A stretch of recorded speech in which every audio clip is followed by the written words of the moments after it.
Hello and welcome back to our channel. Today I'm going to do Fettuccine Alfredo. Alright, so I'm going to be using 1/2 Pecorino Romano cheese and the other half Parmesan. So I used about half Parmesan, half Pecorino. And if you don't have Parmesan, you can use Pecorino. If you don't have Pecorino, you can use Parmesan. So don't forget, like I did for the aglio e olio, put your salt in your water, please. PSA. I mean, heavily salt it. You need to heavily salt it. Alright, so I'm out of fettuccine, so I'm going to use all of it.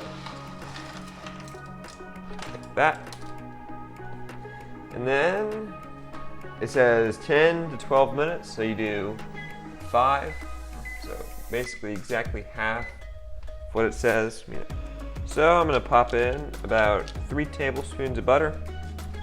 So now that we got our butter melted and the pasta is cooked, you can kind of just grab it out of the pan. There we go. Just grab it out, plop it in.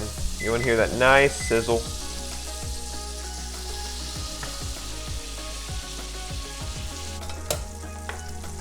So now, get your pasta water. This is extremely important.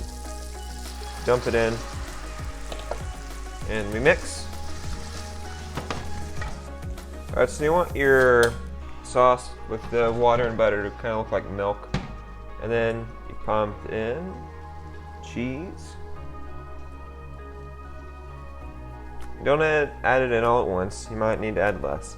So I'm just going to get the tongs, twirl it around, my little ladle, get a nice little nest.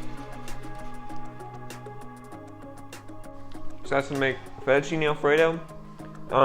If you wanted to use heavy cream, you could put it in right as I put in the cheese, but I just didn't want to. So make sure to like and subscribe.